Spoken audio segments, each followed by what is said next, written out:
let it, oh Lord, be done. Let it be done, Lord. Let your will,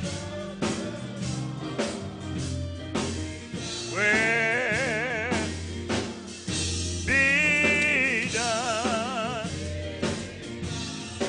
Let it be done. Let the will, oh Lord, be done. Let it be done, Lord. Let your will, let your will, let your will, the Lord, be done.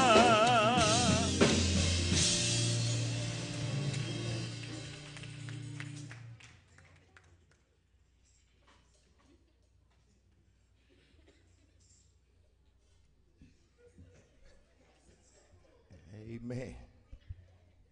Amen. Just let the will of the Lord be done. Amen. How many of y'all want his will to be done? All right now.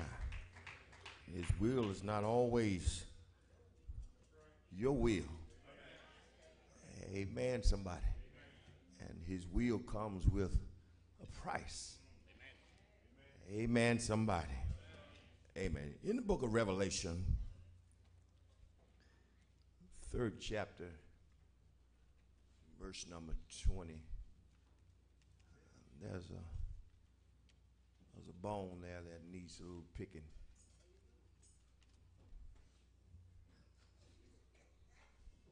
Book of Revelation 3:20 says, behold, I stand at the door and knock.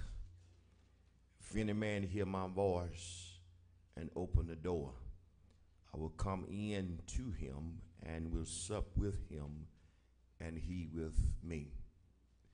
Look at your neighbor. Tell your neighbor, neighbor, there's opportunity on the other side of the door. Tell somebody else, a neighbor, there's opportunity on the other side of the door. Now come on and put your hands together and bless his name. When looking at this text, I began to think about a door. A door is a entryway into some place.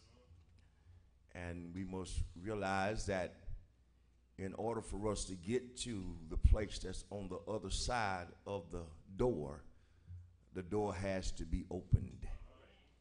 And not only does the door have to be opened, but someone has to walk through the door. Now, that door is also an exit. But before you can exit, you first must enter. Can I get a witness? So the most important part of the door is to enter. It being that of a entry place. Amen. And I've learned that in order for me to go forward, that there are some doors that I have to walk through.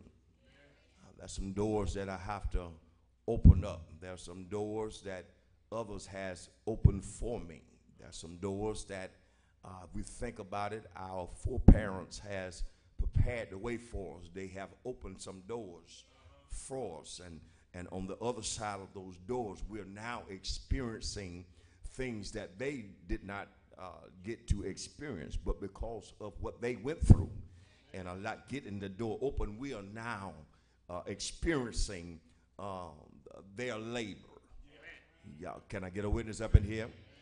But we must learn, amen, in our moving forward, in our perseverance, that we cannot get stagnated where we are. And it's very easy to get stagnated because once you become too comfortable with where you are, you will become stagnated.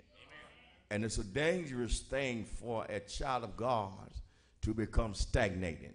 Stagnation means that you're simply in one place and you're not moving. God never wanted us to become stagnated where we get in one place or one spot and remain there. But God wants us to be moving.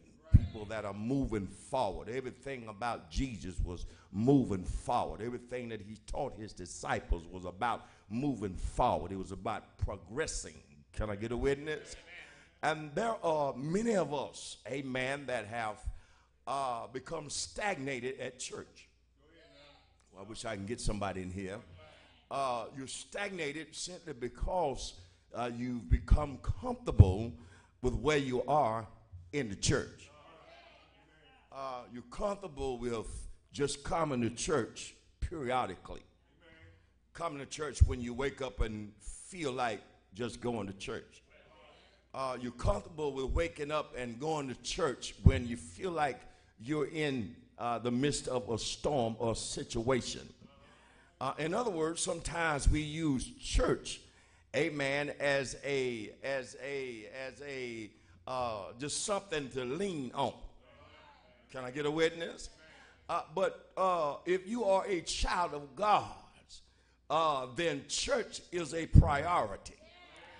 Can I get a witness? Because you become, you understand that I don't go to church just based on my feelings or just based on something that I want from God. But I go to church because I'm dedicated to God. And God requires me to go to church. He said, forsake not the assembling of yourselves together. The house of God is a place where children of God come together to worship, to lift him up in spirit and in truth. It is some folk call it a hospital, some folk call it a gas station, but whatever it is that you need, you can